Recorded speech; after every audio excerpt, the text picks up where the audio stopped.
Bon, tout d'abord, je remercie le foyer pour mon foyer. Je remercie le Seigneur pour mon foyer. Et je vous raconter mon témoignage. Bon, moi, déjà, je n'ai pas grandi dans un foyer chrétien. On était des simples païens et on vivait comme des religieux. Dans ma chambre, j'avais une croix. Et tous les soirs, je priais, mais comme une religieuse. Et je croyais que moi, je n'avais pas besoin de Jésus. Pour moi, c'était très loin. J'étais très loin des choses de Dieu. Et j'ai grandi comme ça. Et quand j'ai grandi, après, mes copines ils allaient à la réunion. Je les suivais parce que j'avais rien à faire. Et quand j'allais dans les réunions, je regardais tout le monde. Je ne voyais pas l'évidence de prier ou de demander pardon. Je regardais tout le monde. Je repartais comme si j'étais rentrée. Et après, avec le temps, je me suis mariée. Et avec le respect que je vous dois, j'ai fondé une famille. J'ai eu mon fils. J'avais un mari très gentil. Et il me donnait tout ce que je voulais. Mais j'ai rien demandé. Mais Jésus me voulait pour lui. Parce qu'il a mis dans mon cœur qu'il fallait que j'aille dans une réunion. Mais j'arrivais pas. Parce que j'arrivais pas, je voulais rien savoir.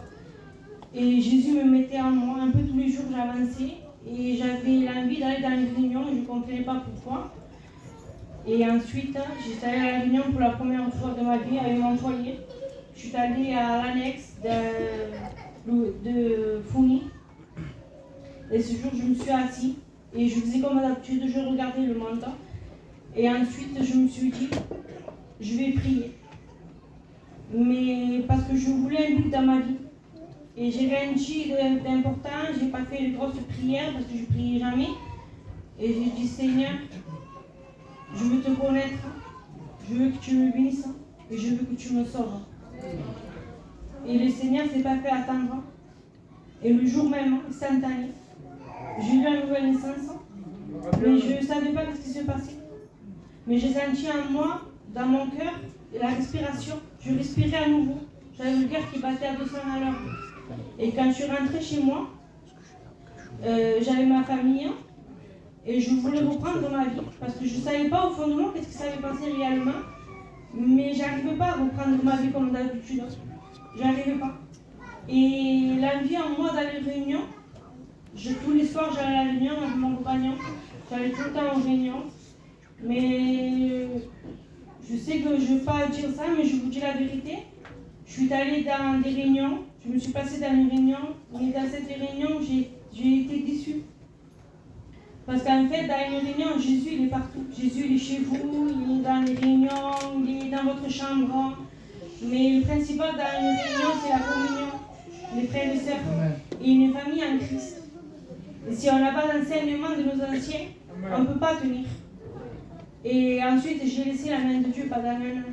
Mais si vous savez la souffrance que je passais, et mon foyer, il n'était pas brisé, mais mon compagnon, il était en pleurs. Il ne me le disait pas, mais je le voyais au fond de lui, parce que c'était dur pour lui d'aller à la réunion. Et je suis restée un an sans aller à la réunion. Et je peux vous dire que le diable, il était là. Il me misères dans ma tête. Des fois, j'avais envie de me prendre contre le mur. Et de me foutre des coups de poing dans la tête parce que le diable était là. Il me mettait une peur, une tristesse dans mon cœur. Je vous le dis, je demande pardon au Seigneur, mais je disais, Seigneur, laisse-moi tomber, je vais aller dans le monde. Je voulais provoquer mon destin. Je voulais refaire comme avant. J'allais dans les endroits que je ne devais pas aller. Je allais avec des gens que je voulais faire comme avant. Mais le Seigneur n'a pas permis.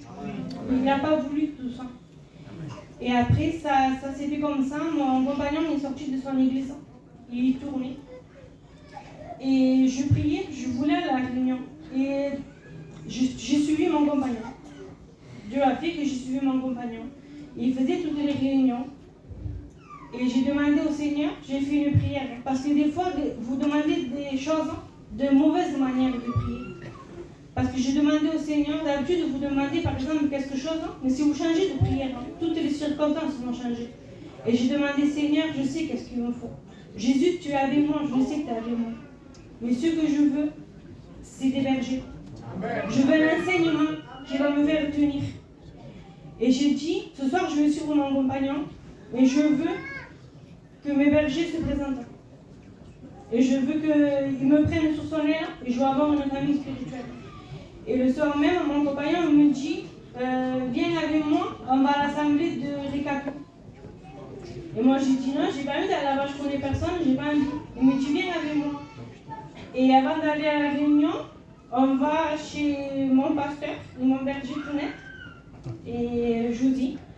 Et quand je vais là-bas, j'étais pas bien. Et Josie, c'est comme si elle m'attendait. Et moi, je ne comprenais pas. Et je lui ai expliqué ma vie entière. Et ma vie, elle a complètement changé.